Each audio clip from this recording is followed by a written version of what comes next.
ライオン神エスカノール様だ。震えるさ。 Hey guys, what's up? Welcome back to the channel. It's Critic Alex, and I really liked and I appreciated the positive response that I got from the last Escanor video. So I wanted to do kind of a follow-up, but this time I want to talk about how to play and how to build and how to use best the three Ellie Hawks. We have blue Ellie Hawk, green Ellie Hawk, and red Ellie Hawk, because these characters are actually quite good. They share a lot of the same cosmetics, so there's a ton of synergy there, and if you have all three of them, you actually get a ton of value from buying their cosmetics, and they're all fun to play, and they're all actually quite good for different content. So it really does give you a wide variety of things to do, and it will strengthen your overall roster to utilize them. And I actually don't see enough players utilizing red, blue, and green Ellie Hawk. I actually get mocked sometimes for playing red Ellie Hawk and things like Crimson, but she's actually very, very good for the Crimson Demon. She's probably like top 3 or top 4 DPS for that deathmatch. So I want to go into detail on how to build these characters, how to best equip them, and then where they're best useful for. The only place that I can't comment yet on their usefulness is in Training Cave, but I will do my research on that and come back to you with more information later. So the first thing that you need to know is that the two Ellie Hawks, red and green, are more similar to each other than blue. Blue Ellie Hawk is an SSR character, so she's going to be harder to build up, especially for the ult. And the ult is a little bit different for blue Ellie Hawk than it is for red and green, because it deals charge damage, which is a little bit more valuable. And it also has a combination mode with blue or green Meliodas, the captain version. So because of that, the damage scaling is a little bit higher, but because she's an SSR character, it's much harder to build her ult up, right? A lot of you guys, especially if you're free to play, you don't have tons of SSR coins to throw around. You're using your SSR coins to unlock, you know, red Gother and other characters, so you probably have a level 1 Rush Hawk. On the flip side, red and green Ellie Hawk are SR characters, and while it can be hard to get all of the SR pendants, especially if you don't have tons of gold coins and silver coins, you know, you can still build them up at least to 60 to UR. It's quite cheap that way, and you will have a much easier time once you get enough pulls done to max out their alts. And their alts are all very good. They're all single target damage with crazy scaling. So up to 1,000 damage on one enemy is very good for PvE and PvP. And for red and green Ellie, they cancel stances. So for that reason, red and green Ellie immediately become good for PvE because you can max out their ults quite easily. Their ults do insane single target damage, and then they have other value. The other big value, especially when you have 2 or 3 of the Ellie Hawks, is the cosmetics. I'm going to move my camera here, but as you can see, they share a lot of the same cosmetics. So this is one of the cosmetics for red Ellie Hawk for, I believe, evolving her, but you can share it with the blue Ellie Hawk, and likewise. I think the only one you can't share is this one. From blue Ellie Hawk to green or red, but you can see the cosmetics here that you get for affinity. A lot of these I just unlocked, and they apply to all 3 of them, so that's really good. And the ones that I bought, I think I bought this one as well, and I think I bought this one. They apply to all of them, and then same thing goes for the weapons. And the really nice thing about the Ellie Hawks is that a lot of the best weapons are either Pop-Up Shop or Fight Festival, so you get a really good deal there. I believe this one is Fight Festival, and I believe this one is Fight Festival. So you get some, and maybe this one, I'm not sure. But anywho, the point is you can actually build a lot of cosmetics, which is going to help you, especially in PvP, for all 3 of them. And it sort of, you know, you can see it builds up for all 3 of them. So you have that value across 3 different characters. So it's really good. And then, of course, it cascades into PvE and PvP. Now, as far as PvP goes, right now, I think only blue Ellie Hawk. I don't want to talk too much about PvP because I don't think the 3 of them have insane value for PvP. Right now, I think only blue Ellie Hawk has sustainable value in PvP, mainly because she can serve as a purifier in place of someone like Blue King or someone else. And she can stack Solidifies, which is going to give you 30% resistance for 3 turns, and she can stack, you know, as many as you can get, basically. So you can actually make insanely tanky characters, and you can apply it to the whole team. So it does have some additional value that other Purifies don't have. And she has a very high base resistance. So she's actually a very tanky character who can purify and make other characters tanky. So you sort of cascade that tankiness for PvP. And then she has an Amplify skill, which synergizes with her own Digest skill, because for every buff she has on herself, she'll deal 30% more damage.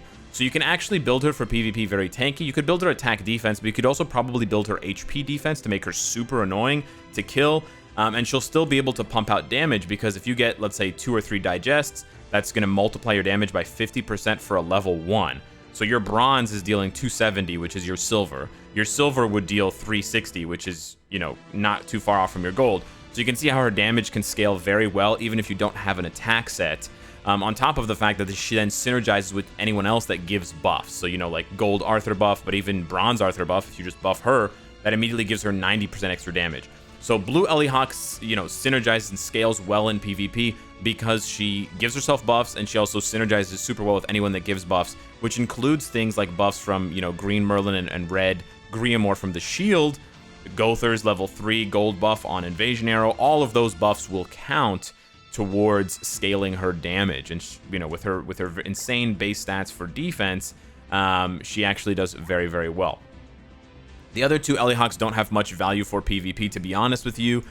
Green Ellie Hawk did have some value at the beginning, and Sekapoko actually illustrated it at the beginning of Global with a full farm PvP team because of the insane pierce rate, and because both of her attacks are DPS skills. One is a pierce rate AoE, so this is very similar to Hauser, right? The 100, 150, 250. It's got this. This is basically Hauser's pierce attack, but it's for green characters. So she has that Hauser ability, and then she has a defense-related stat down. So defense down, and it's defense-related stats, which is really good. So it's not just defense, but it's also resistance, crit resistance.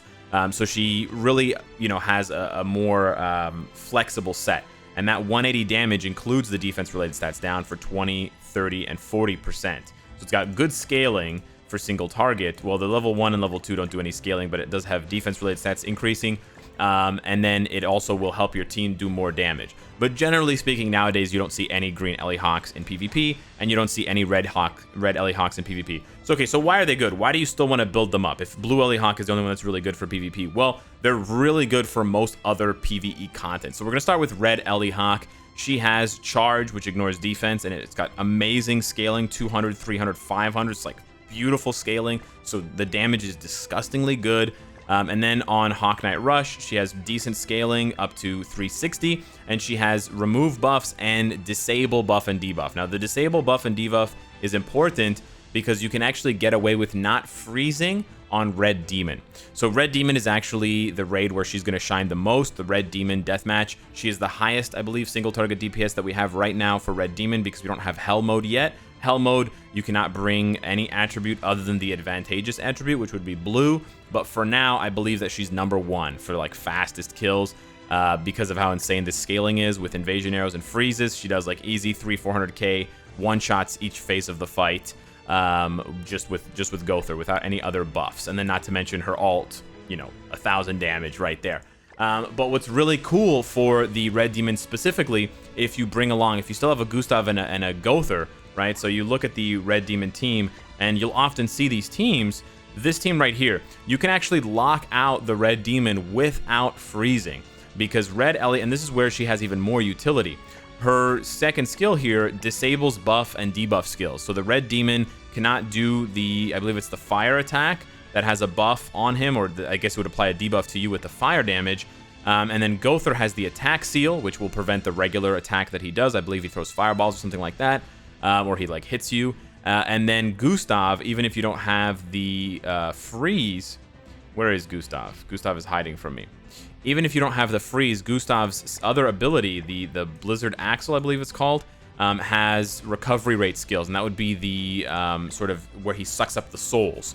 So if you have a level 2, this one disables recovery skills. So if you drop a level 2 attack seal, a level 2 Blizzard Axle, and then the Hawk Rush, the pink level 2 card from Red Ellie Hawk, you actually completely shut the Red Demon out and he skips his turn. You can achieve this with other characters like Red Slater and Red Dion Fighter, but it just goes to show you that this character is more than just a DPS, but her DPS, because it's so good and has ignored defense, also makes her very, very good for Crimson. She's going to need lifesteal for Crimson Demon, but she's very good. So for her, for PvE content like Red Demon and Crimson, you can absolutely use her. I don't even have her at 75, and I can easily solo Red Demon Extreme, and I can almost solo Crimson Extreme. She's that good. And of course, her unique. Her unique is amazing. Increases her base stats, and it scales infinitely if she doesn't take damage, which makes her #1 for Red Demon. And if you get lucky against Crimson, she can also scale insanely. I would just build her attack defense. If you want to get cute with it, if you don't want to go attack defense, you could go attack crit. She doesn't have very good crits on either, I believe. Her crit chance, yeah, both her crits are pretty low. But yeah, attack defense is fine for her, and she will just shred because she ignores defense. Green Ellie Hawk, on the other hand, she's a very good farming unit. Like Hauser, because of this ability, it makes her good for farming. Unfortunately, the AI sometimes likes to prioritize this skill too much, which is single target, not as good. So she does fall off a little bit compared to some other farming units, but she's still very good. She's probably like the second or third best farming unit right now behind Hauser because of this skill. But some other YouTubers and some other personalities, Sekapoko, again, I mentioned him a lot, have shown that she's actually very good for other content where you can set her up. So if you pair up with someone like Jericho, for example, you can use a level 2 or level 3 Super Pork Illusion, and you can reduce the defense-related stats, which will include the crit resistance, which will allow your teammates to crit more consistently. And then you take in a big crit monster like Jericho, and it's sort of like simulating the Death Pierce passive, where you're lowering their crit resistance, allowing your teammates to come in and crit. The damage is not bad, but it's this utility on top of having good AoE damage that can make her very good. Not to mention she's got a very nice scaling alt damage that tops off at 1,000. And so that's why she would be good not only for farming, but for certain content. So Final Boss King is actually where you can use Green Ellie Hawk, but you can use her in other content against single target enemies.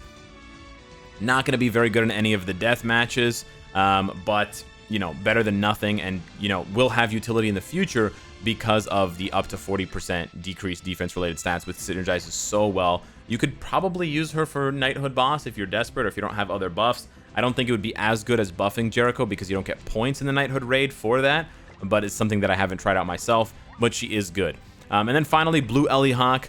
I don't think she has tremendous value for other PvE content, but she does have value, like I said, in PvP, and she does definitely have some value in all of the deathmatch raids besides Grey Demon, because of the fact that she can defense buff your team, and then it scales her attack so she can do more damage. She's actually quite good in the Afrit boss battle, because those ignites that the boss lays on you, not the detonates, unfortunately, but the ignites, she can get rid of them, and the ignites, each ignite will provide an additional solidify buff. So on a level 2 skill, which is not that hard to get, you'll minimum with one ignite, you'll apply 2 solidify. So that increases everyone in your team's resistance by 60%. So you can often bring 2 Ellie Hawks or 1, and you can basically forego having a healer, because you'll become so tanky, you'll get 2, 3, 4 solidifies in a couple of turns, and that will also be buffing her damage by 90 or 120%, which can be, you know, 50, 60, 70% multiplier on her bronze attack card. So really, really good. The Amplify, because it synergizes with this, also synergizes with any other character that has Amplify. So you could bring along Galland. They have the type advantage, and he has the Amplify on 1 stroke. So there's lots of synergy there. So she's not necessarily top tier for any of the content. I think she's pretty good for the Afrit Demon. She has some value as well against the Red Demon, although it's not as easy to scale because the solidifies don't, like, the Red Demon shouldn't be attacking you, so the solidifies won't stack as easily. But if you bring someone like Arthur or someone else that can buff, she can shred the Red Demon because she has advantage on the attributes. And then I've actually seen her, I think there's a post on Reddit or on my Discord, I've actually seen her do decent damage against Crimson, which is hilarious. But yeah, Grey Demon's probably the only one where she doesn't do anything there. But yeah, I'd still probably build her attack defense. You could build all 3 of them attack defense, unless it's for PvP, then you could build her HP defense. But I have run her in PvP a lot with attack defense, and she does very, very well. She does well in geared and ungeared as well. A lot of Amplify characters do well in ungeared because the scaling is so good. So she does provide you additional flexibility. Like, it's 30% attack and 30% resistance with 1 card. So it's just so good, not to mention the cleanse. So yeah, all 3 Ellie Hawks, super valuable characters if you use them correctly, if you build them correctly, and if you know how and when to take advantage of their abilities. Obviously, they need a supporting cast to really shine, like Jericho for green, or Gother for red, or, you know, an Arthur for blue. But I think they're fantastic additions to your box, and I'm sure that they'll come in handy at some point during Training Cave once I get my head and I wrap my head around that content. So let me know what you think of the 3 Ellie Hawks. Hopefully it'll encourage some of you guys to build them up and use them. They're fantastic. And in the meantime, I will see you in the next one. Take care.